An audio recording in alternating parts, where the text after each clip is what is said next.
Sembrono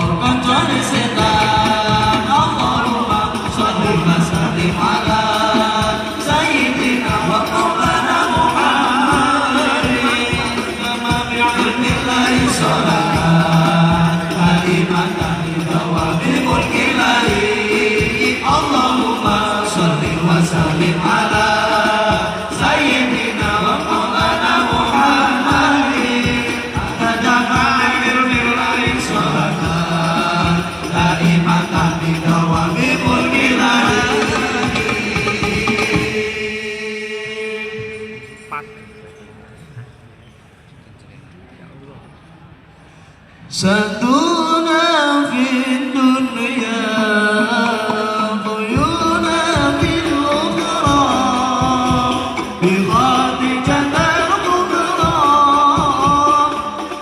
فاطمة الزهراء سدونا في الدنيا فزونا في الأخرى بخادجة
Masya Allah, ini penampilan dari luar biasa sekali.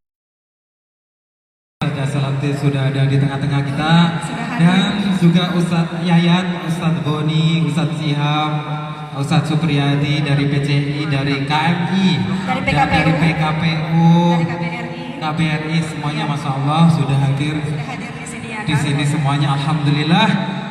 Dan pada akhirnya alhamdulillah tepat waktu sekali nih. Tepat waktu ya. Tepat waktu sekali sesuai dengan jadwal dan juga. Sepertinya mereka sudah tidak sabar mendengarkan. Iya, mari kita panggil bersama-sama kepada beliau Ustadz Dasat Latif. Kami persilahkan. Shollu ala Nabi Muhammad. Dipersilakan untuk tamu undangan bisa naik ke atas panggung juga biar atau tetap. Assalamualaikum warahmatullahi wabarakatuh. Waalaikumsalam warahmatullahi wabarakatuh.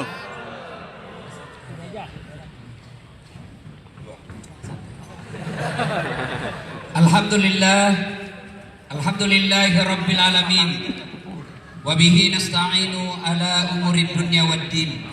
Asyhadu an la ilaha illallah wa Muhammadan abduhu wa rasuluh. Allahumma salli ala sayyidina Muhammad wa ala alihi wa sahbihi ajma'in. Amma ba'd. Faqad qala Allah subhanahu wa ta'ala fi kitabil karim wa huwa asdaqul qailin. A'udzu billahi minasyaitonir rajim. Bismillahirrahmanirrahim. Ya ayyuhalladzina amanu taqullaha haqqa tuqatih wa la tamutunna illa wa antum muslimun. Wahai orang-orang yang beriman, bertakwalah kalian kepada Allah dengan sebenar-benarnya takwa, dan janganlah kalian mati kecuali dalam keadaan beragama Islam. Ayat ini Jumat-Jumat dibacakan khatib. Ayat ini Jumat-Jumat kita dengarkan. Berarti ayat ini penting dan rasa-rasanya ayat ini tidak masuk akal. Jangan kamu mati. Berarti mati kau yang ngatur. Wih, jangan kau mati ya. Berarti mati mau-maumu. Ya, ada orang ketahuan suaminya selingkuh. Akhirnya dia mau bunuh diri. Dia masuk ke dapur. Dia iris urat nadinya. Ternyata pisau yang dipakai pisau tumpul. Dia jadi mati. Dapat lagi WhatsApp suaminya selingkuh. Dia cita-cita bunuh diri. Dia minum. Ternyata karena buru-buru lebih banyak masuk ke hidungnya daripada mulutnya. Muntah-muntah. Tidak jadi lagi mati. Bulan berikutnya dapat lagi selingkuh suaminya. Mau bunuh diri. Lihat pisau gagal. 2 bulan lalu racun gagal. Akhirnya apa? Dia lari ke belakang rumahnya, lompat masuk ke dalam sumur. Ternyata waktu itu dia lupa musim kemarau. Kalau bukan ajal tidak mati.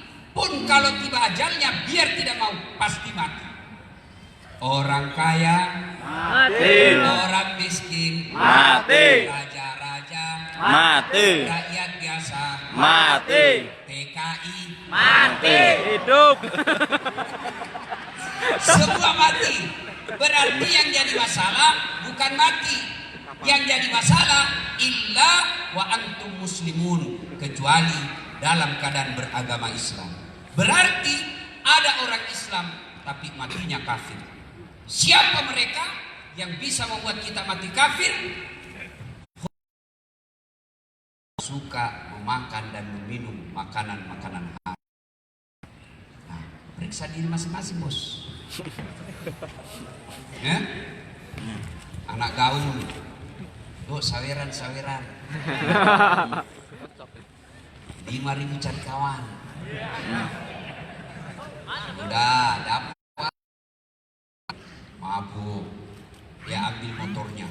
Bayangkan orang mabuk naik motor, dan listrik dikira aspal. Oh, mati kafir kodongo. Tapi anak muda sekarang nanti bilang gaul kalau pintar teler. Kalau tidak tahu teler dibilang cemen lu men, kampungan, enggak gaul. Ada. Saya berdoa mudah-mudahan berhenti. Amin. Ya. Siapa lagi yang bisa membuat kita mati dalam keadaan kafir? Apa? Zina. Teler. Cewek yang tidak halal didekati. Tiba-tiba mati di atas perut perempuan. Banyak pelakunya di sini. Tanya nikah kok bos. Wa qala idan bismillahirrahmanirrahim. Ya ayyuhalladzina amanu dukhulu bis kafatan wa la tattabi'u khutuwatis syaitan innahu lakum adu mubin. Wahai orang-orang yang beriman, masuklah engkau ke dalam Islam secara sempurna dan janganlah engkau ikuti langkah-langkah setan, karena sesungguhnya setan itu musuh yang nyata bagi kalian. Ibu-ibu, kalau saya ceramah begini ada enggak setan di tengah-tengah kita? Ada? Masa ada orang lagi ceramah? Ada? Ada, setannya berupa handphone. Orang sudah ceramah masih sibuk.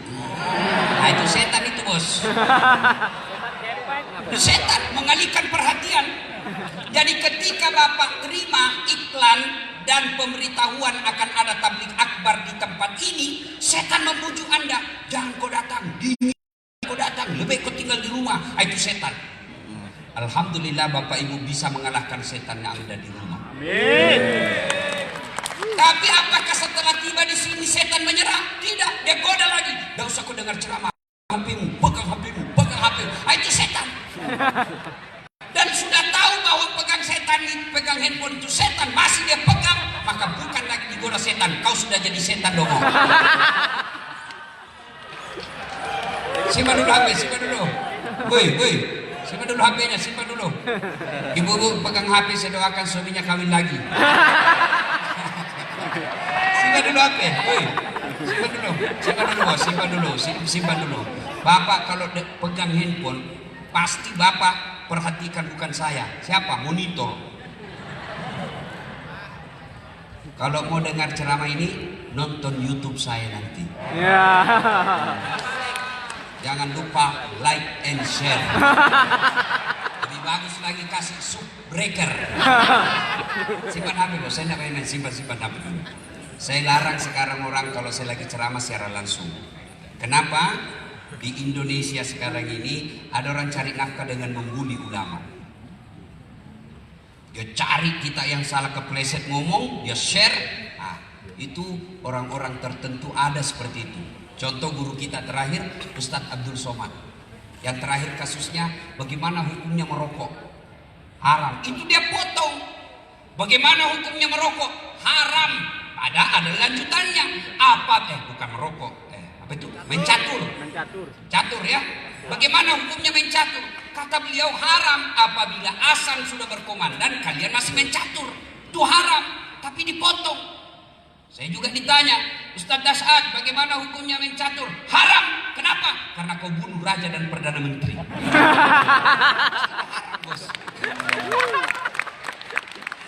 Bapak saudara-saudara sekalian, simpan dulu HP. Saya serius. Jangan dulu simpan HP ya. Kita dengar dulu ceramah ya. Ibu-ibu, biasa saya di Makassar ini kan fans saya banyak ibu-ibu. Ibu-ibu yang sudah buka sakaratil maut. Dia lagi ceramah, selesai ceramah digojo, Ustadz, boleh selfie? Ayo sini, selfie. Sudah selfie. Ulang Ustadz, jelek Ustadz. Lagi kabur Ustadz dalam hatiku, biar kau ulang 10 kali, kamu yang jelek. Bisa saudara-saudara, teman-teman bisa simpan HP-nya? Bisa? Oke. Itu nanti ada hasilnya di YouTube, lebih bagus gambarnya dan lebih jernih suaranya. Daripada Bapak pegang, itu bisa mengganggu konsentrasi Bapak Ibu ceramah. Wa qala idzan bismillahirrahmanirrahim. Innallaha wa malaikatahu yusalluna 'alan nabi. Ya ayyuhalladzina amanu sallu 'alaihi wa sallimu taslima. Sesungguhnya Allah dan para malaikatnya bersalawat kepada Rasulullah Muhammad sallallahu alaihi wasallam. Maka wahai orang-orang yang beriman, bersalawatlah kalian kepada Rasulullah dengan sebaik-baik salawat. Suatu kali Nabi lagi kumpul bersama malaikat Jibril. Tiba-tiba Nabi melihat ada malaikat 1 juta jari-jarinya. Nabi bertanya, Jibril, malaikat apa itu? Banyak betul jari-jarinya. Jibril menjawab, itu malaikat yang Allah tugaskan mencatat air ketika hujan. Ada enggak yang bisa mencatat air hujan? Ada? Kenapa tidak bisa, Bu? Biar banyak, kalau jatuh satu-satu bisa saya catat. Tapi ini jatuh bareng-bareng dan banyak, laju lagi.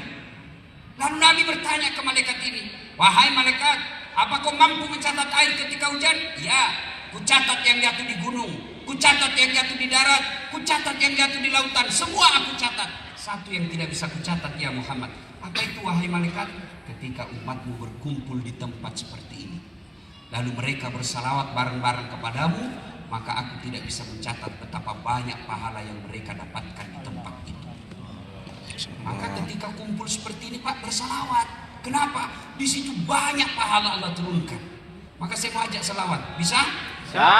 Bisa? Nah, kita mulai dari perempuan. Kita dengar mana lebih kencang suara ibu-ibu dengan bapak-bapak. Bisa? Ibu-ibu, ayo tanding ibu.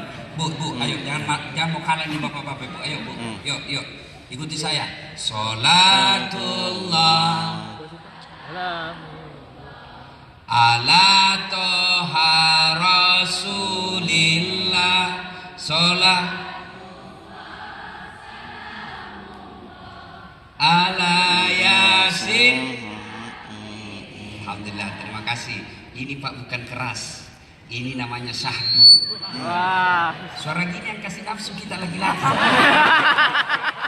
Makanya Ibu, kalau kau ditelepon laki-laki jangan bikin syahdu suaramu. Assalamualaikum, waalaikumsalam. Gimana kita tak nafsu? Lagi di mana deh? Di rumah aja Kak. Lagi ngapain bari-bari? Coba yang tegas dong. Assalamualaikum, waalaikumsalam.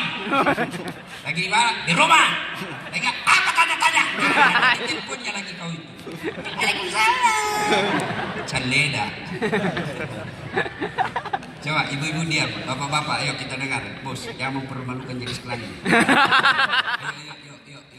Salatullah Salamullah ala toha Rasulillah. Salatullah salamullah ala yasin habibillah. Terima kasih Bapak Ibu, saudara-saudara sekalian, teristimewa para pengurus atau panitia yang mengundang saya datang ke tempat ini, yang pejabat KBRI yang hadir di tempat ini, teman-teman alim ulama, ada ahli boni yang ada juga di tempat ini, yang insya Allah dimuliakan dan dirahmati oleh Allah Subhanahu wa Ta'ala. Ketika Ibrahim alaihissalam tidak punya anak, Allah berikan rezeki yang banyak. Lalu Ibrahim alaihissalam bersedekah, dan sedekahnya tidak tanggung-tanggung. 100 ekor onta, 1000 ekor domba, 300 ekor sapi. Kira-kira kalau dirupiahkan sekarang kurang lebih 25 miliar. Seluruh manusia di kampungnya memuji, bahkan malaikat pun memujinya. Luar biasa kau Ibrahim, hebat memang kau Ibrahim. Semua hartamu kau belanjakan di jalan agama Allah. Dipuji, muncul penyakitnya. Apa penyakit manusia? Senang dipuji. Maka tidak ada orang tidak senang dipuji, termasuk saya. Ketemu teman lama, tidak pernah ketemu langsung, Ustaz, makin gagah kau. Padahal saya tahu dia bohong saya. Saya bilang tidak apa-apa, lanjutkan aja, saya senang juga kau bohong. Kan? Ibrahim dipuji. Dan dia apa? Kelepasan ngomong. Apa kata Ibrahim alaihissalam? Kecil men, ini cuma binatang. Andai saja ada anakku juga saya potong. Ini ngomongannya biasa orang kaya sebelum orang anggota DPR sebelum dipilih. Ya kan? Pilih saya, sama-sama kita dari Indonesia. Ini kartu nama saya, pilih saya. Ada masalah telepon 24 jam kau telepon. Begitu terpilih, dia ganti nomor HP-nya. Banyak begitu di Indonesia kan? Ini Ibrahim alaihissalam berkata, jangankan binatang, anakku saya potong kalau ada anak saya. Kelepasan ngomong. Hari berganti, bulan berlalu, tahun pun lepas. Akhirnya Ibrahim alaihissalam beristrikan Siti Sarah, tidak punya anak. Lama Siti Sarah mengajukan proposal. Bang, abang ini kan nabi, harus ada penlanjut generasi. Maksudnya saya, ya nikahlah bang, supaya ada anakmu. Kata Ibrahim alaihissalam, nah, nikah supaya ada punya anak, sehingga bisa kau kasih kau anak. Enggak. Bayangkan Ibrahim alaihissalam Pak dipaksa nikah sama istrinya, enggak mau. Bapak-bapak dilarang. Rancang ibu-ibu. Bu, kami ini laki-laki tergantung perempuannya. Kalau ibu bagus, enggak mungkinlah suami tergoda sama perempuan lain. Suami datang, ibu sambut, assalamualaikum kakandaku Arjunaku. Oh pasti senang. Pulang suami disambut dengan lagu, bila kau di sisiku, hati rasa syahdu. Oh tenang perasaannya itu suami. Begitu mulai pensiun, nyanyi lagi istrinya, dia usap-usap rambutnya. Bila Israel datang.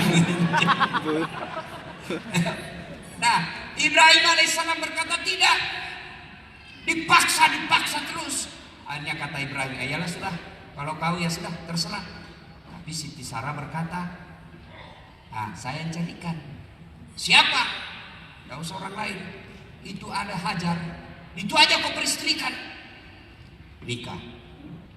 Dengan izin Allah, hamil. Ternyata hamil juga Siti Sarah.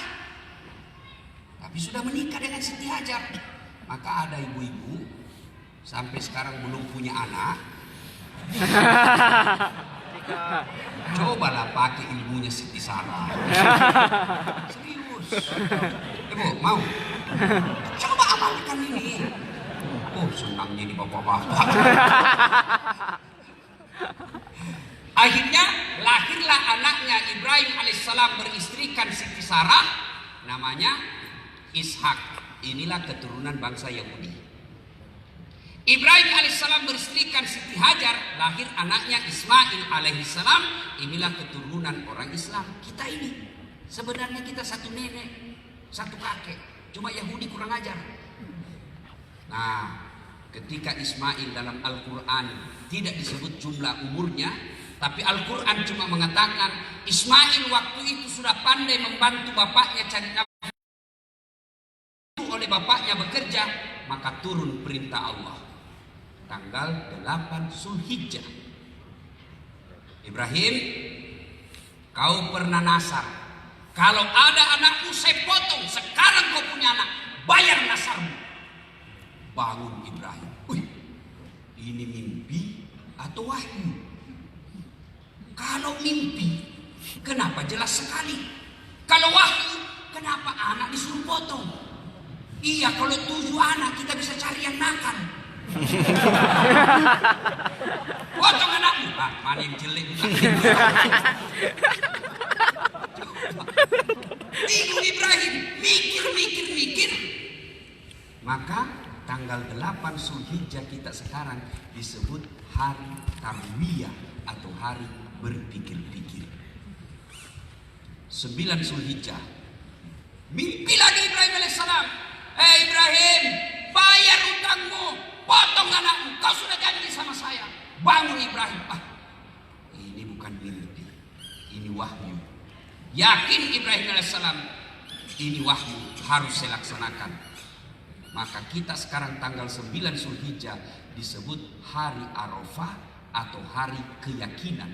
Ibrahim yakin ini perintah Allah. 10 Zulhijjah, Ibrahim alaihissalam datang ke istrinya, lalu berkata kepada istrinya, Bu, mandi baik-baik itu anakmu, ganti bajunya, kasih yang baru, rapikan rambutnya, kasih dia parfum. Untuk apa bang? Saya mau bawa jalan-jalan. Siap, sami'na wa ata'na. Sudah, dibawalah tanggal 10 Zulhijjah untuk melaksanakan nasarnya. Maka tanggal 10 Zulhijjah kita sekarang disebut hari An-Nakhar atau hari membayar janji. Nah, perjalanan Ibrahim alaihissalam panggil anaknya, Mail. Tidur Mail. Ismail. Ini Luna. Apa Pak? Saya diperintah Allah untuk potong kamu. Menurutmu bagaimana? Woi cowok, anak-anak milenial, kalau kau ditanya bapakmu begitu, apa jawabanmu? Apa jawabanmu bos? Mantap. Nah, Tom, saya diperintah Allah untuk sembeli kamu. Apa jawabanmu kira-kira? Kenapa saya Pak? Nenekku aja sudah tua. Ini jawaban orang cerdas tapi tidak soleh. Benar juga. Kenapa dia masih muda? Yang tua aja sudah dekat-dekat mati. Itu jawaban orang cerdas. Tapi Ibrahim alaihissalam tidak meminta anak cerdas, tapi dia minta anak yang soleh. Doanya Ibrahim alaihissalam, Allahumma rabbi habli minas solihin. Ya Allah, berikan hamba anak yang soleh. Maka ibu-ibu, selama ibu-ibu kerja di sini, jangan minta anak jadi artis, jangan minta anak jadi pemain bola, tapi minta anak kita anak yang soleh. Tapi kita kan sekarang bangga sekali kalau pintar anaknya bahasa Korea. Bangga kalau anaknya pintar bahasa Inggris. Apa hebatnya itu anak-anak pintar bahasa Inggris? Banyak yang begitu. Masa banyak Ustaz? Ibu ke Inggris? Bener, wallah. Anak-anak di sana masih kecil, ibu lancar bahasa Inggris. Betul. Sekarang juga saya enggak pusing juga ceramah ke sana kemari, enggak harus pakai bahasa Inggris. Saya diundang ke Milan ceramah. Tahu Milan? Tahu Milan? Tetangga kampung dengan Madura. Saya kan enggak tahu bahasa Italia. Saya pergi sana, nyasar saya ambil Google Translate. Selesai. Sekarang minta anak yang cerdas, bukan yang cerdas, yang soleh dan soleha. Pintar bahasa Korea, bagus. Tapi kalau kalau tidak tahu agama, tidak ada gunanya bahasa Korea. Pak, kalau bapak meninggal, anakmu pintar bahasa Korea, memangnya nanti kalau berdoa pakai bahasa Korea? Pintar bahasa Inggris, memangnya nanti kalau dia berdoa, ya Allah, oh please, help me. Ya, Ibrahim alaihissalam minta Rabbi habli minas sholihin, ya Allah berikan hamba anak yang soleh. Karena anak Ibrahim menjadi para nabi dan rasul. Udah, ringkas kisah. Kata Ismail, dengar Pak, kalau ini perintah Allah, laksanakan. Jangan ragu, Bapak akan mendapati saya menjadi anak yang soleh, anak yang sabar. Oke, cuma Pak ada syaratnya. Apalagi syaratnya? Satu, tolong Bapak kalau sembelih saya pakai pisau yang tajam supaya saya tidak lama menderita. Ini adab menyembelih kambing, adab menyembelih binatang. Jangan sampai Bapak menjadi tukang penyembelih kambing, penyembelih ayam, tapi menyembelihnya tidak pakai pisau yang tajam. Ada juga hati-hati bapak-bapak yang suka makan di luar. Saya biasa itu menolak makanan itu yang dipotong kalau di rumah makan. Kalau tidak jelas siapa yang potong. Karena saya pernah lihat tukang sembelih Pak, 30 ayam dia potong, cuma satu kali bismillah. Bismillahirrahmanirrahim kali 30.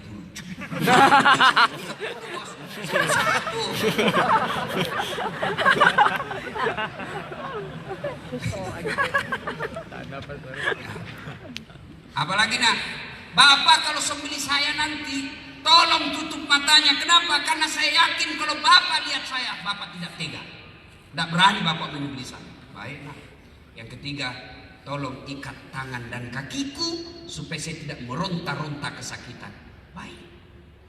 Apalagi nak, tolong baju yang saya gunakan jangan terkena oleh darah, karena nanti kalau ibu saya melihatnya dan mengingat saya. Dan yang kelima, ketika saya sudah wafat, jangan ada anak-anak seumuran lewat depan rumah saya supaya ibu saya tidak mengingatnya. Baik.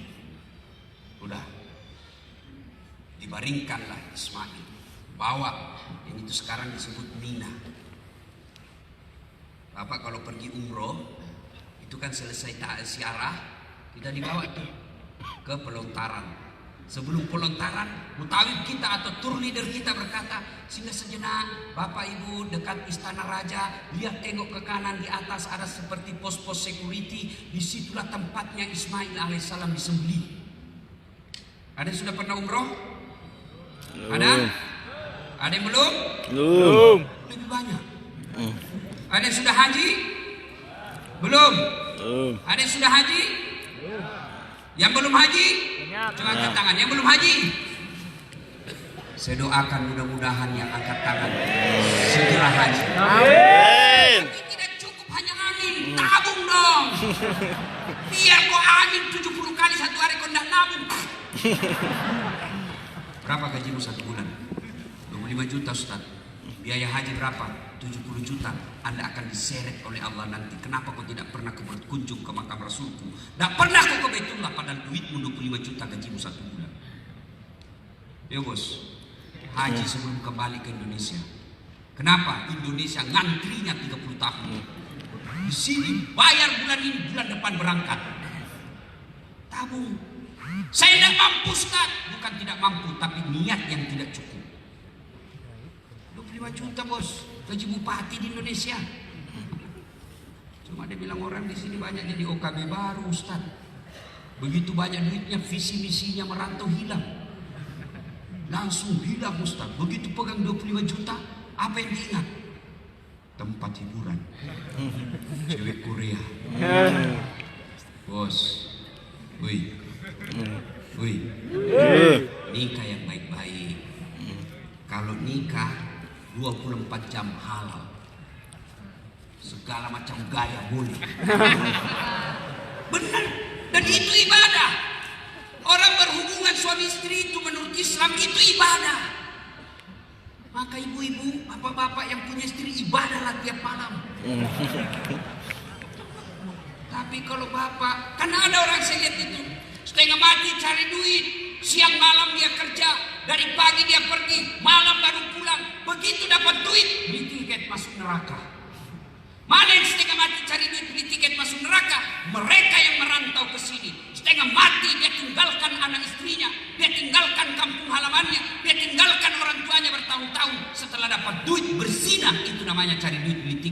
neraka. Goblok beleng-beleng. Baik nonton, beli tiket nonton sepak bola masih ada faedah. Ada yang begitu di sini. Haji bos, sudah akad. Bukan tidak mampu, kurang niat. Kalau mau haji umroh pada saat kalian seperti ini mudah. Kalau sudah tua, aduh baik. Encok Ustaz, ini 2 kali.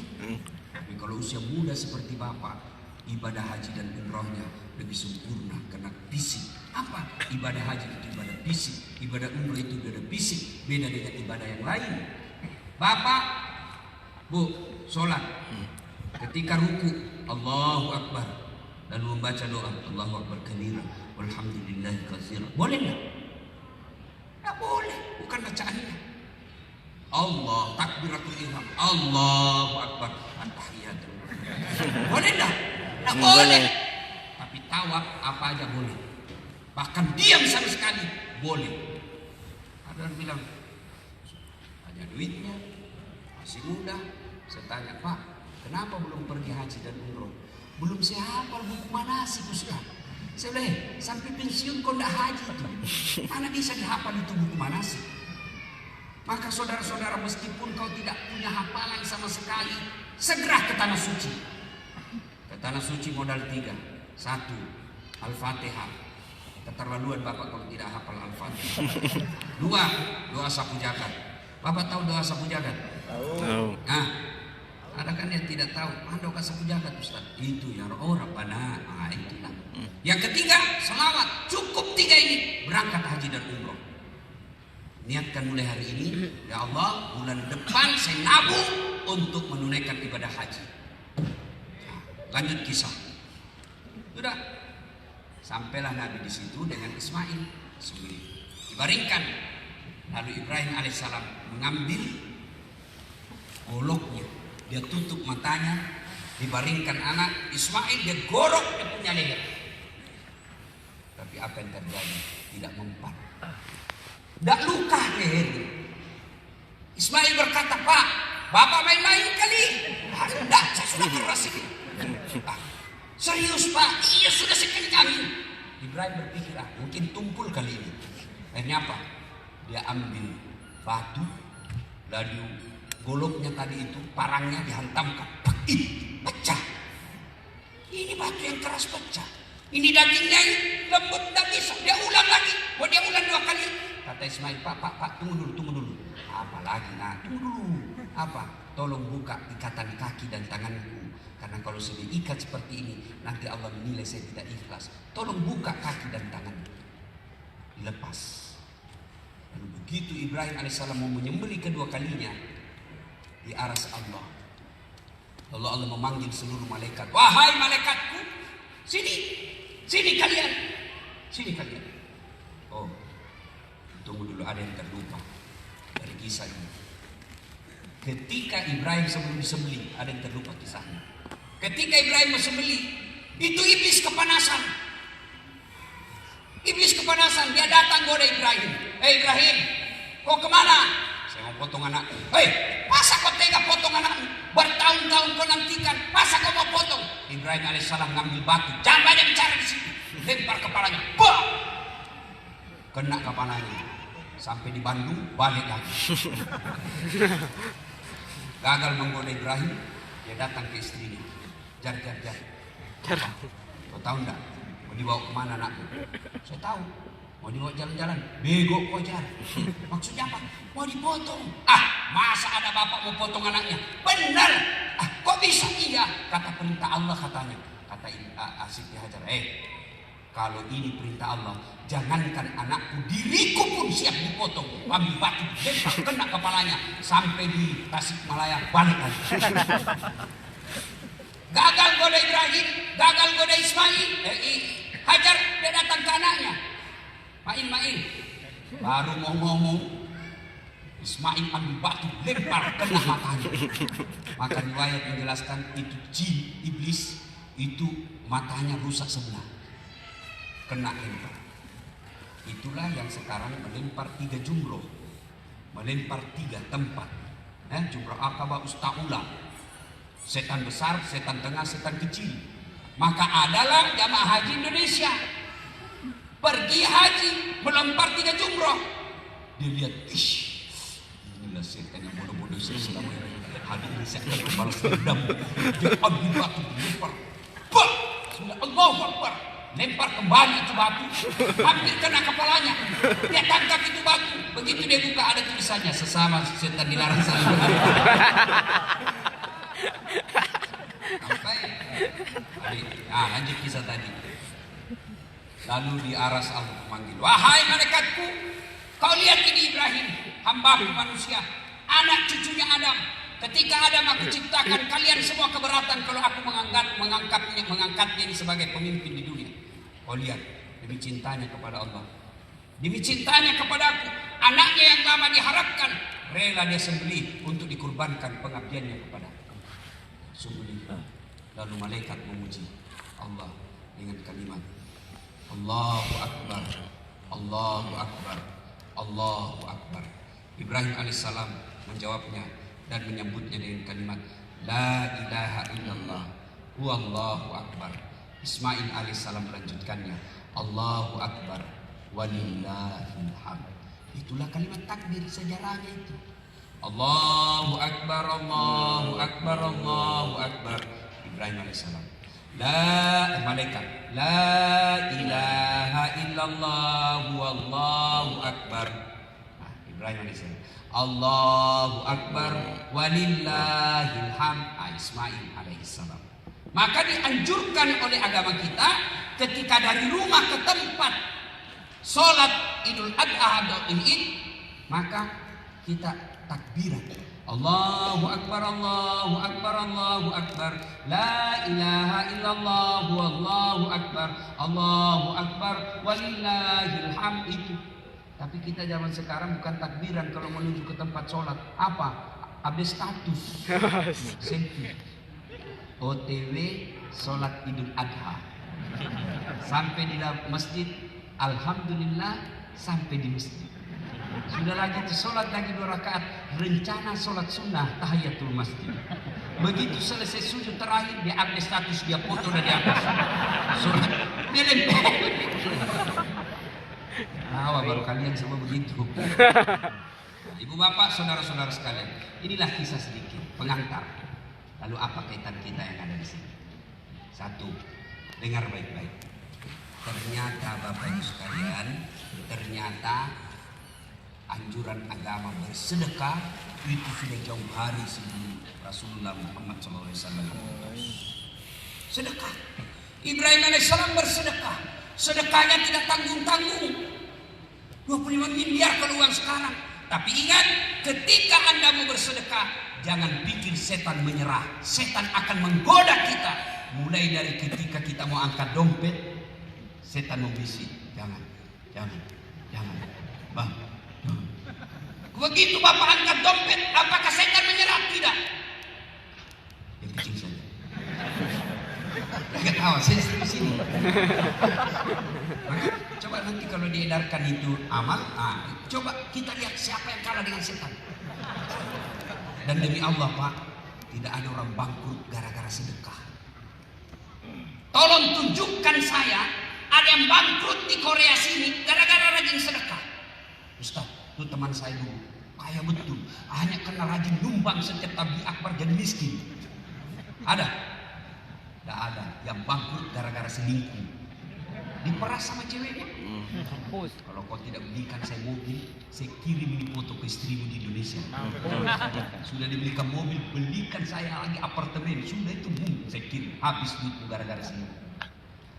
Gara-gara apa? Habis duit narkoba. Gara-gara apa? Mabuk. Gara-gara apa? Perempuan. Tidak ada orang bangkrut gara-gara sedekah. Allah akan ganti. Satu kali ketika Nabi Isra dan Mi'raj, Nabi melihat ada malaikat, ada manusia menanam 1 biji. 1 biji dia tanam, begitu dia tanam langsung muncul. Hebatnya lagi langsung berbuah. Hebatnya lagi langsung panen. Hebatnya lagi panen petik, muncul buah baru.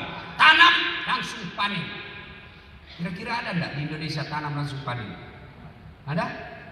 Di Indonesia, di kampungku tanam gagal panen. Ini tanam langsung panen. Nabi bertanya, ya Jibril, siapa itu? Jibril menjawab, itulah TKI Indonesia yang membeli masjid di Korea.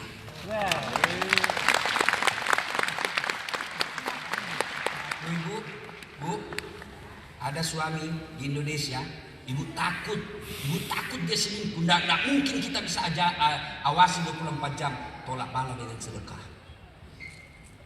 Gimana caranya Ustaz? Ibu bangun sholat tengah malam, tidak usah curhat di WhatsApp.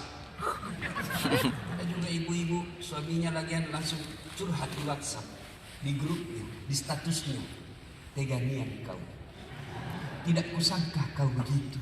Habis manis sepah dibuang.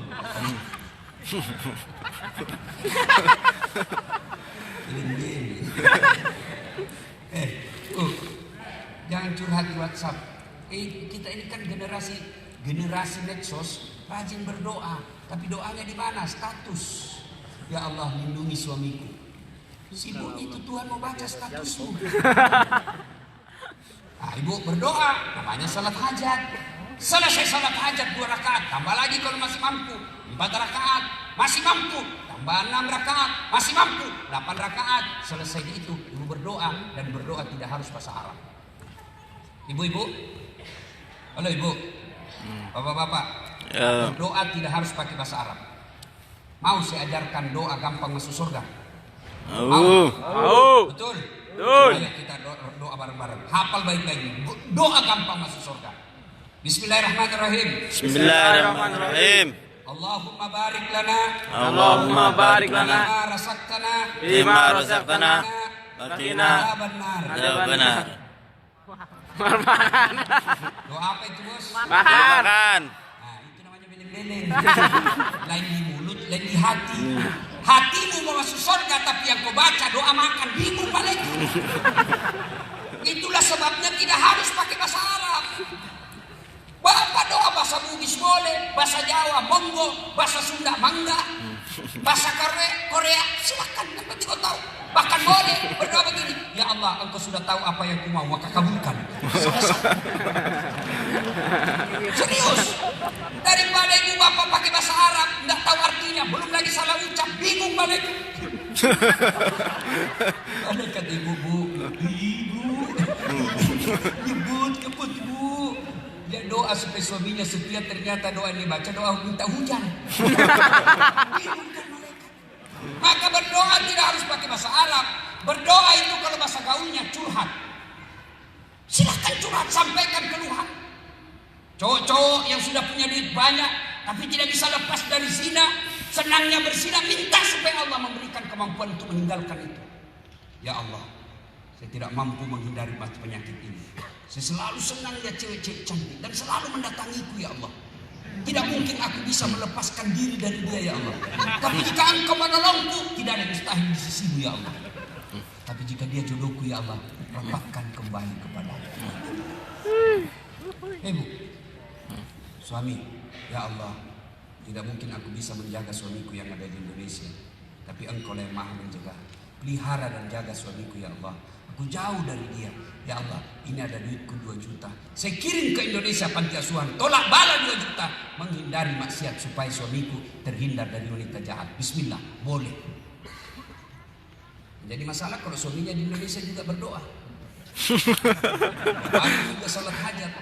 Ya Allah, saya sudah capek menghadapi istri saya. Ya Allah. Ya Allah, jauh di tempat saya ya Allah. Saya takut berzina ya Allah. Ini ada di saya 2 juta ya Allah. Saya masukkan ke panti asuhan. Mudah-mudahan 2 juta ini istriku ikhlas saya kawin lagi. Malaikat yang mengatakan, adik-adik, sedekah, bersedekah. Saya punya banyak pengalaman soal sedekah. Yang terakhir, ya kira-kira 3 minggu sebelumnya, saya resmikan masjid yang saya bangun. Sebelum saya bangun, saya bantu anak panti asuhan. Tidak keluar duit saya sampai 5 juta. Saya bantu. Tiba-tiba saya pergi umroh. Baru-baru saya pulang. Sampai umroh, tiba-tiba pada saat saya umroh, ketemu salah seorang pengusaha yang punya lisensi Mercy di Jakarta. Saya tidak kenal. Ustaz, sini dulu Ustaz. Saya senang sekali dengar ceramahnya Ustaz, terutama kalau sudah bilang beling-beling. Apa artinya itu beling-beling Ustaz? Saya bilang blow on. Oh berarti Ustaz selalu bilang blow on. Ya, selesai cerita. Haji Fahmi namanya. Ini Ustaz, ada oleh-oleh. Saya berapa dikasih? $5.000 Singapura. Pada hari itu Allah ganti. Ini gantinya Allah ini yang saya kasih anak yatim sebelum peresmian masjid saya. Sudah, jalan saya habis ngopi pada hari yang sama. Habis ngopi, saya keluar lagi. Ustaz. Gubernurnya Kalimantan Selatan. Sini Ustaz. Apa Pak Gubernur? Ini saya senang betul ceramahnya itu Pak Ustaz. Terutama soal poligami. Cocok. Nah ini Ustaz, ini 5.000 lagi dikasih saya, 5.000 lagi dolar Singapura. Sudah $10.000 Singapura. Tiba-tiba ada utusannya Pak Saud, mantan menteri, menjemput saya untuk datang ke Mekah. Ustaz, ini ada pembeli roti Ustaz, kasih lagi saya $2.000 Singapura, berarti $12.000 Singapura. Allah ganti. Coba bersedekah Pak. Kalian kalau mau lancar rezeki di sini, sedekah.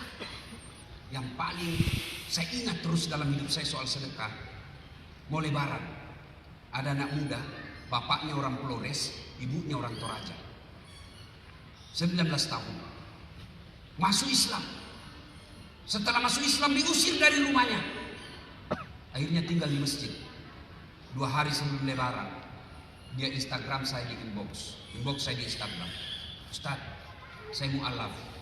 Saya selalu dengar ceramahnya Ustaz, akhirnya saya masuk Islam. Alhamdulillah, berapa umur Dek? 19 tahun. Cuma ini Ustaz sudah mau lebaran. Terus mau lebaran nih Ustaz, saya belum punya baju. Saya lihat bajunya Ustaz bagus-bagus. Saya tahu dah arah pembicaranya ini. Saya bilang sebenarnya bukan bajuku yang bagus, Dek. Saya yang gagal. Saya pegang mic kok, saya mau ngomong, saya ngomong. Sudah, asing saja Dek. Kalau begitu, kau kesini besok malam ya, besok malam karena pagi-pagi kau datangnya, karena besok saya mau pergi khotbah. Datang dia jam 6 pagi, dia datang ke rumah. Turun dari taksi, pakai tongkat. Kenapa dia pakai tongkat?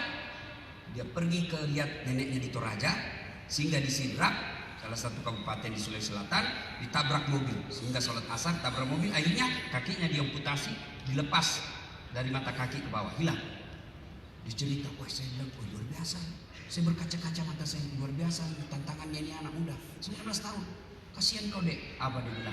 Ustaz, tidak ada artinya nih kakiku ketimbang saya dapat hidayah masuk Islam. 19 tahun. Saya bilang dalam hati, seandainya ada anak gadisku kasih mani, kasih luar biasa. Lalu sudah itu, saya ambil baju saya, beberapa yang bagus-bagus. Nah, silahkan kau pilih Dek. Mana yang kau mau? Benar, diambil yang paling bagus Pak. Sempat juga saya menyesal. Itulah setan Pak, setiap kita berbuat baik pasti digodanya. Udah, saya kasih duit 1 juta, pulanglah dia. Sudah, saya perjalanan ke bandara. Masih di jalan bandara, belum beberapa saat masuk WhatsApp Wakil Wali Kota Balikpapan, Pak Rahmat Maskud namanya. Ustaz, Pak Wali, sudah mau lebaran ini tapi lama kita tidak ketemu. Apa? Berapa nomor rekening? Ada apa lagi Pak dalam hatiku? Segeralah kau. Saya kirim nomor rekening saya. Senang beberapa saat masuk SMS banking. Titik. Berapa masuk? 30 juta. Saya kasih 1 juta. Selang beberapa saat Allah ganti langsung 30 juta. Tidak cukup sampai di situ Pak. Saya ke bandara, sampai di pintu 7 Bandara Hasanuddin, sambil menunggu ada ibu-ibu ngejar saya. Ustaz, tunggu dulu Ustaz. Meminta foto lagi pasti. Tunggu dulu Ustaz. Apa itu? Ini Ustaz, ada amplop kiriman dari Pak Rusdi Masjid. Ada apa lagi? Pada nama tiga segera nih. Sudah, nah, saya buka, isinya 10 juta. Sudah berapa gantinya Bu? 10. Tidak cukup sampai di situ. Besoknya saya khotbah, saya dikasih lagi honor oleh Ibu Bupati itu, Mas Samba namanya, dikasih saya lagi 35 juta. Berapa gantinya? 10. 75 juta, saya kasih 1 juta. Percaya Bapak Ibu, kalau Bapak mau haji, Bapak mau pergi umroh, Bapak bangun usaha di kampung kelahiran, sedekah. Dan Bapak kalau sedekah di sini bangun masjid, itu luar biasa keutamaannya. Kenapa? Karena masjid di sini sangat langka di negara ini. Beda kalau Bapak bangun masjid di kampung, baru 1 kilo ada lagi masjid, ada lagi masjid.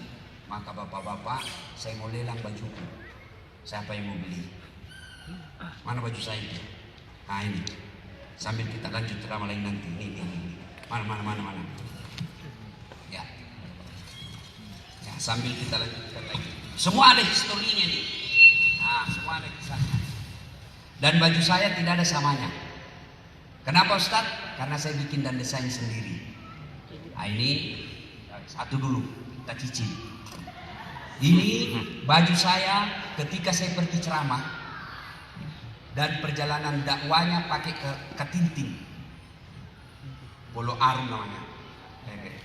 Nah, ketika saya di atas Ketinting, saya naik, itu knalpotnya saya kira kayu, ternyata knalpot di tengah laut Pak. Tahu Pak perahu Ketinting? Tahu Ketinting? Orang Bugis bilang Ketinting, tidak tahu apa bahasa Indonesianya. Ayah itu, ya. Saya pegang, bau hangus saya punya tangan Pak. Saya ingat khasiat salawat. Nabi salam alaihi ya Rasul salam alaihi salawatullah alaihi salawat saya sebanyak-banyaknya. Lalu saya sudah dengan izin Allah tidak hancur saya punya jari telapak tangan. Ini baju saya pakai. Kalau Bapak lihat di Instagram dan Facebook saya, ada situ di atas perahu, saya pakai ini. Nah, siapa yang berkenan? Bapak-bapak yang sudah besar tidak usah pakai ini, tapi kirim ke Indonesia yang punya anak, ini bajunya Ustaz Daskat. Nah, saya harap saya merantau ke sini, saya kirimkan ke ini baju. Mudah-mudahan kau punya ilmu seperti Ustaz Daskat, melebihi Ustaz Daskat. Nah, siapa yang mau memiliki Ibu? Nah, Ibu mau tawar berapa Ibu? Hah? Berapa Ibu? Pak, itu namanya lelang, itu apa berapa? Hah? Saya tidak dengar. Berapa? 400 Mbak? Berapa? 100 ribuan. Mungkin ada yang lebih dari Mbaknya? Dipersilakan. 500. Wah, 500 ribuan. Apa lagi? Ayo siapa yang lebih dari 500 ribuan angkat tangan. Ya, siapa Insya Allah lagi? untuk pembangunan masjid Cangding yang akan digusur ini. Bapak Ibu beli ini bukan cuma dapat baju ini. Sebenarnya Bapak dapat pembangunan masjid. Karena Bapak susah keluar duitnya, maka si pancing lah ini. Kalau sudah dipancing lagi belum juga asli kok kena godaan setan. Pasti itu sudah ada yang mau beli 7.000, tapi dibilang setan jangan sudah beli bekas. Aja setan itu bos. Ada lagi? Yang lebih dari 500 ribuan angkat tangan. Ada lagi? Angkat tangan. Coba angkat tangan. Aduh, saya terakhir di Menara ESK Jakarta. Ada gamis saya yang selalu Bapak Ibu lihat itu yang sempat viral ceramah saya tentang polisi nikmat baju coklat. Itu laku 25 juta uang Indonesia. Nah, ini mudah-mudahan bisa di atas. Amin ya Allah. Amin. Ada? Ayo dipersilakan yang kira Kang Haris. Anak muda luar biasa punya istri. 1 juta won. 11.700.000 won. Takbir. Subhanallah. Siapa lagi yang bisa di atas 1 juta won? Silakan angkat tangan. Yo. Kang yang belakang, silakan dari 1 juta won. Dipersilakan. Masih ada yang lain. Ini saya dengan senang hati mengundang adik itu. Dipersilakan untuk Kang Haris. Kang Haris. Iya, untuk maju ke depan. Sudah punya istri? Belum. Saya doakan adik ini Kang Haris dapat istri. Sallu ala Nabi Muhammad. Sallallahu alaihi. Silakan Kang Haris untuk maju ke Kang Haris. Untuk tim panitia mencatat nomor beliau, dipersilakan. Ini Kang, habis saya laundry. Saya pernah pakai tapi saya laundry. Ini masih bungkusannya masih ada laundrynya. Kasih ya. Mudah-mudahan berkah. Ya, mudah-mudahan ini menjadi asbab cepat ke tanah suci. Amin ya. Terima kasih. Foto dulu, foto.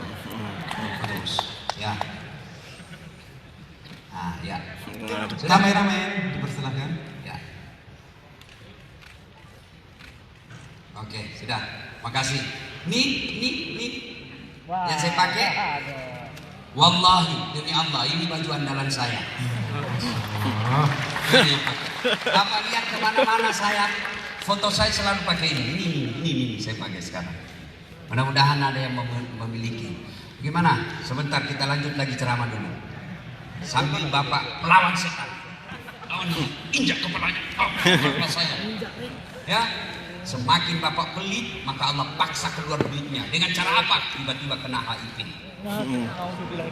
Iya. Tiba-tiba kena narkoba tidak bisa sembuh. Tiba-tiba anaknya menghamili anak gadisnya orang. Itu Allah paksa keluar duitmu. Maka daripada keluar sia-sia, lebih baik bangun masjid. Insya Allah. Dengan cara apa? Miliki bajunya Ustaz Daskan. Lanjut kisah. Poin yang kedua yang ingin saya sampaikan. Saudaraku datang merantau ke sini untuk apa? Ayo ibu bapak. Betul, cari nafkah. Untuk apa Ustaz? Memperbaiki dunia. Tapi demi Allah, siapa yang punya dunia? Allah. Siapa yang punya dunia? Allah. Allah. Artinya tidak mungkin dunia dalam genggaman kalau yang punya dunia kalian tinggalkan. Contoh, saya kenal betul dengan gubernurnya Kalimantan Timur, namanya Isran Nur. Saya ke Kalimantan Timur, mendarat Balikpapan. Tapi, Assalamualaikum Pak Gubernur. Siap Pak Ustadz. Ada apa Pak Ustadz? Ini Pak Gubernur, saya mau keliling-keliling Kaltim ini cari keluarga saya. Tapi saya tidak ada mobil Ustadz. Pak Gub, Pak, tenang Pak Ustadz. Saya lagi di Jakarta tapi soal mobil gampang. Tidak ada masalah. Pak Gubernur telepon ajudan. Ajudan, siap. Itu ada Ustadz di bandara. Kau tolong cepat bawakan mobil, isi full tangki, jangan lupa kasih pembeli oleh-oleh. Siap, laksanakan. Datang ajudan. Pak Ustadz, kiriman mobil dari Pak Gubernur, silahkan dipakai, sudah full tangki. Ini ada pembeli pulsa, sekalian pembeli oleh-oleh. Selesai urusan saya dengan mobil. Kenapa? Saya akrab sama yang punya mobil. Sebaliknya, ada di antara bapak ibu datang ke Kaltim, tidak pernah ketemu Pak Isran, tidak pernah lihat wajahnya, tidak pernah kenalan, tiba-tiba telepon, tapi Pak Gubernur, ya saya ada di Kaltim, boleh pinjam motornya? Siapa ditelepon? Siapa? Polisi. Telepon, woi Pak Kapolres, tangkap itu penipu. Kenapa? Tidak kenal, tiba-tiba mau pinjam mobil, pasti itu kan tipu itu. Demikian juga bapak, tidak pernah sholat, sholatnya cuma hari Jumat, itu pun paling terlambat datang, paling cepat pulang. Orang khotbah dia tidur. Begitu bangun, aliran apa ini? Tidak ada khotbahnya. Aliran apa? Kau yang tidur.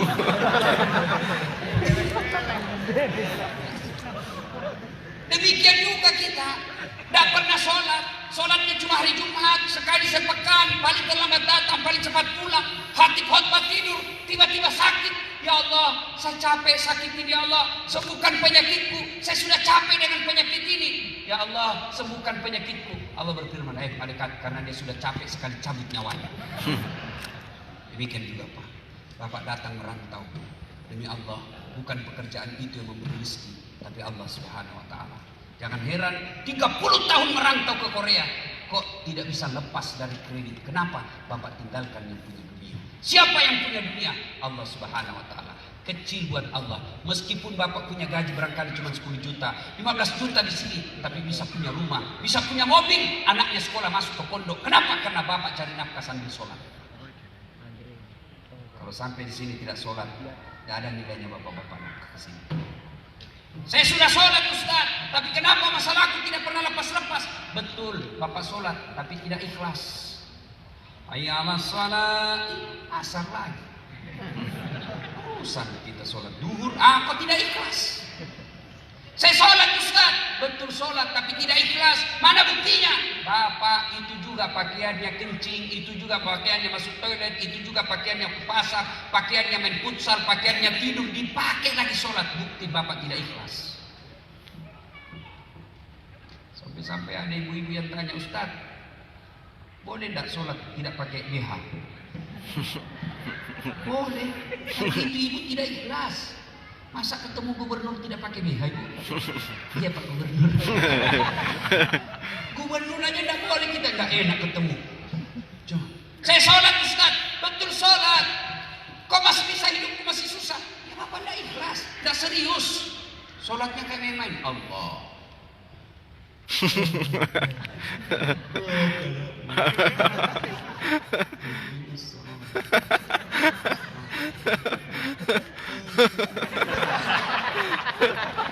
Kau ketawa karena kau begitu dong. Allah.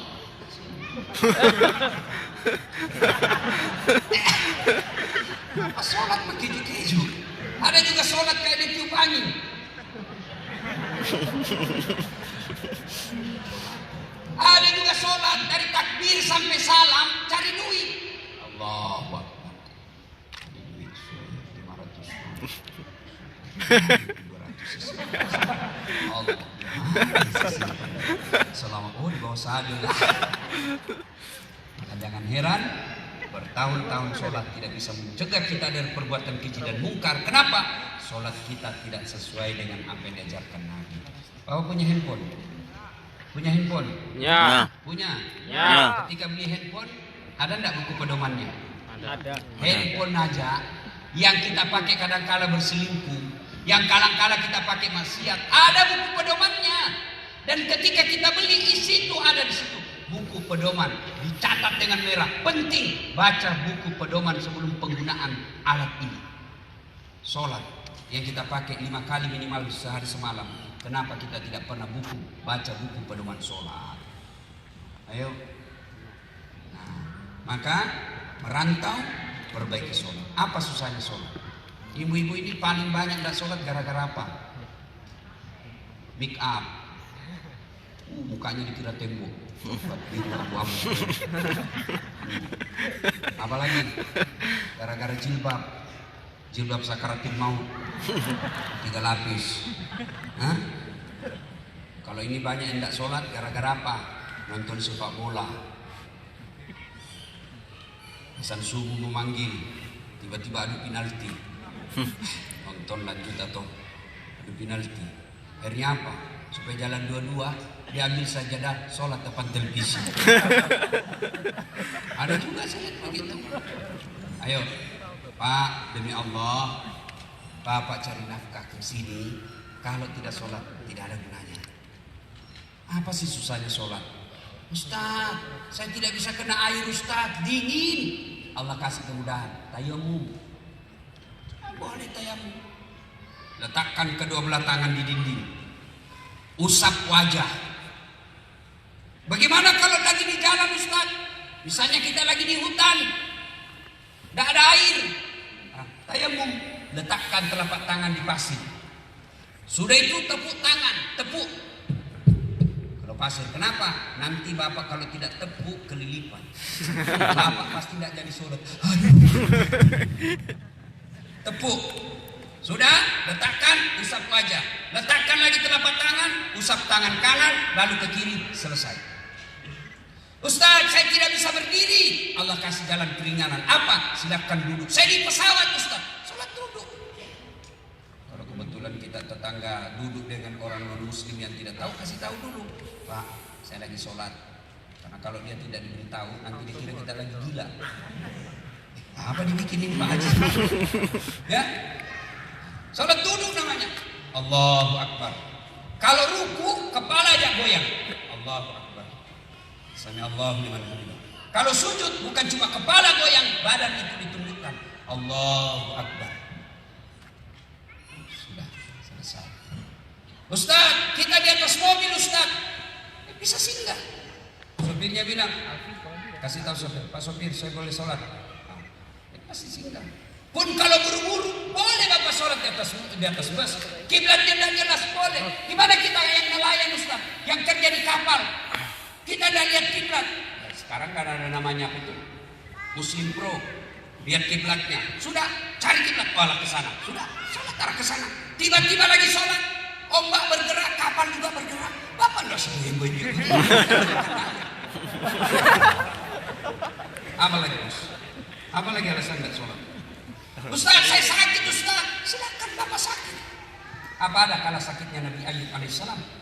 Ayub alaihissalam dimakan ulat seluruh tubuhnya, melenting-lenting ulat dari pipinya, dari pahanya, hati dan lidahnya. Saya tidak makan ulat, tapi beliau tetap sujud beribadah kepada Allah. Kita ini lagi sakit Ustaz, sakit gigi, sariawan, ya silakan Bapak salat sariawan.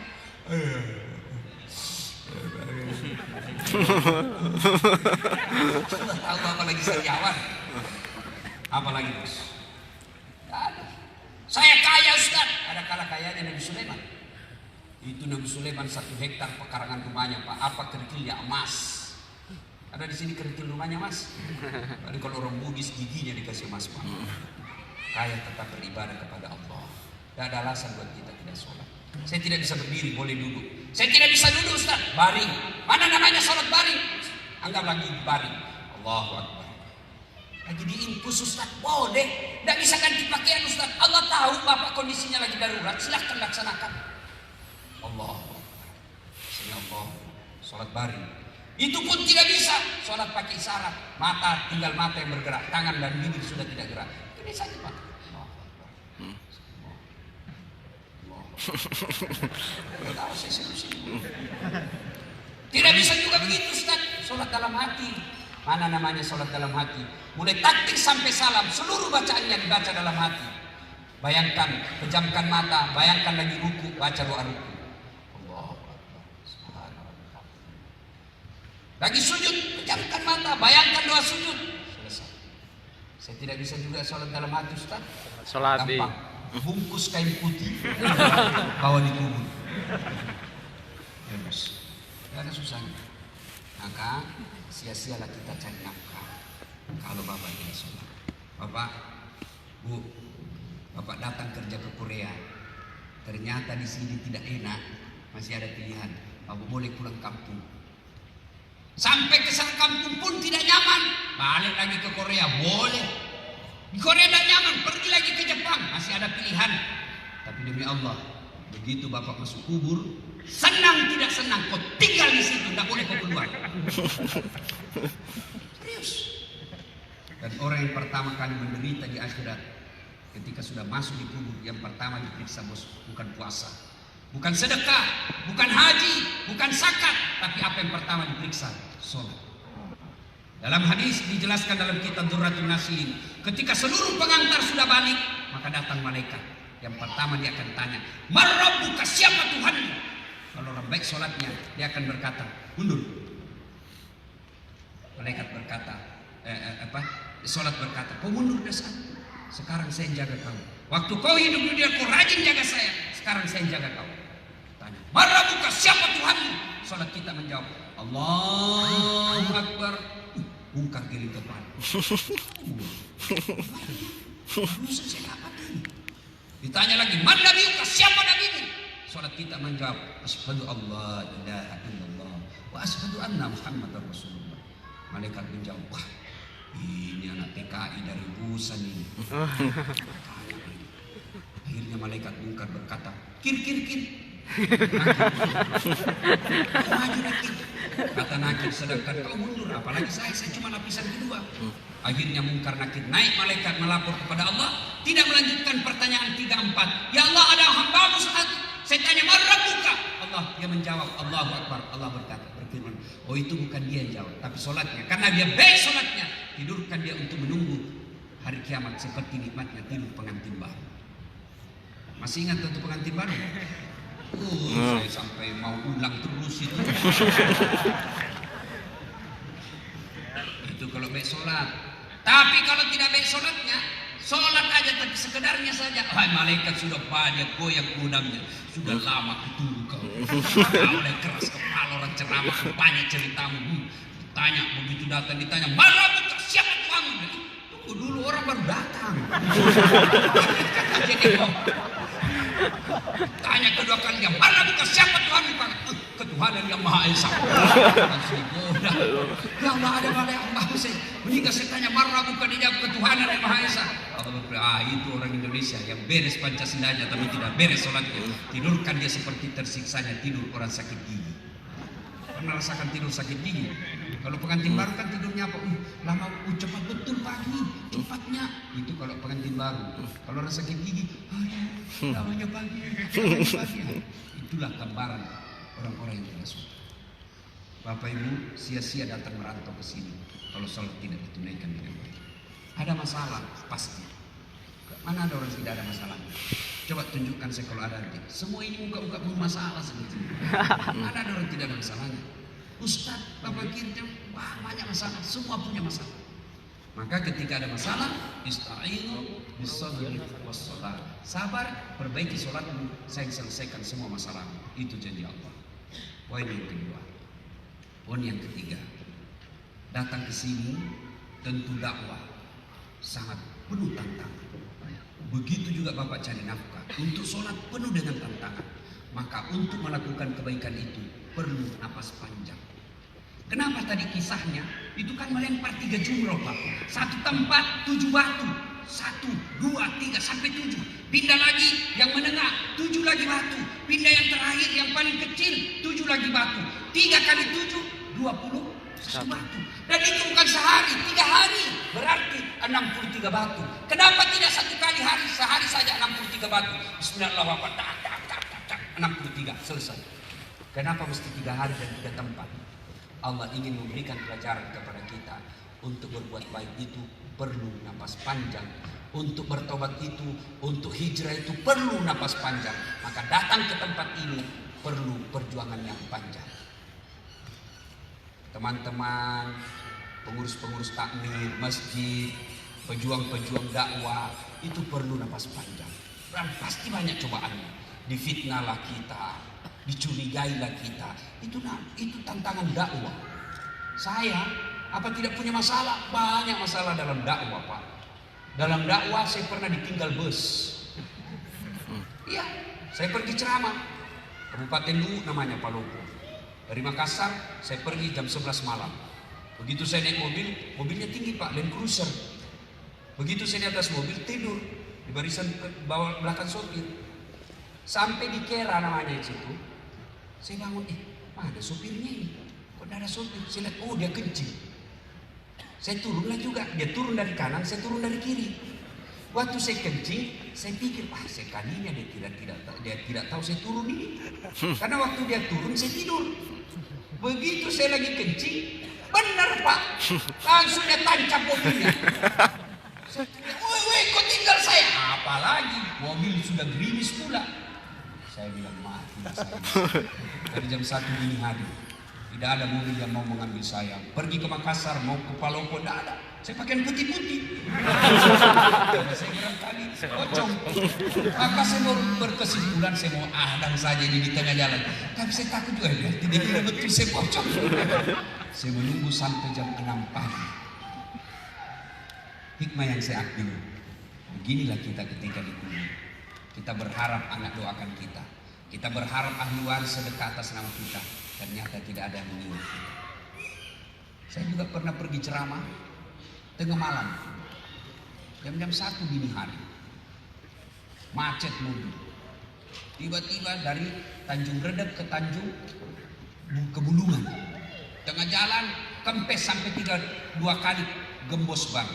Tidak ada sinyal, maka menunggulah kita berjam-jam. Dan ternyata semua pasti ada tantangan dan halangan. Maka kita lagi termasuk tantangan panitia hari ini mengumpulkan dana sebanyak-banyaknya. Dan ketawa, kalau Bapak bicara ada boleh ketawa tapi keluarkan juga itu isi kantong. Ya, kita sambil salawat sambil edarkan celengan. Ini dulu siapa barangkali sudah ada yang berminat dengan baju saya? Infak dulu, ada celengan, mana celengannya? Edarkan. Ketika sudah beredar celengan itu iblis mulai menggoda. Bapak ambil. Apa setan menyerah? Tidak. Yang sedikit saja. Bapak yang sudah niat tadi mau keluarkan semua, tapi digoda lagi setan. Nanti malam aku makan apa? Nanti malam aku makan apa? Ayo. Nah, silakan sambil kita sholawat. Salatullah salamullah ala toha rasulillah.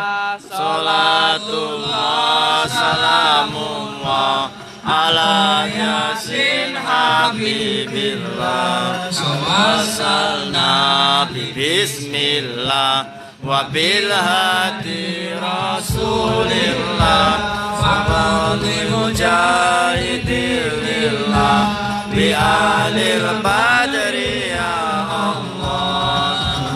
Allah salamullah ala toha rasulillah. Salatullah salamullah ala yasin habibillah. Tawassalna bismillah wa bil hadi rasulillah wa kulli mujahidin lillah bi alil badri ya Allah.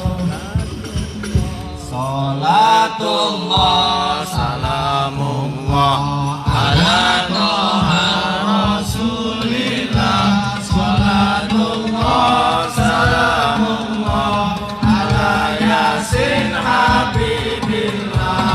Tawassalna bismillah wa bil hadi rasulillah wa kulli mujahidillah bi alil badri ya Allah. Salatullah salamullah ala toha rasulillah. Salatullah salamullah ala yasin habibillah.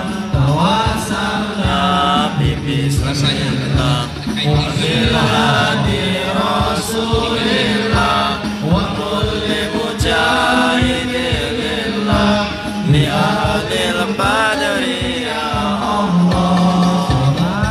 Oke, istighfar. Ya. Rasulillah. Salatullah salamullah ala yasin habibillah.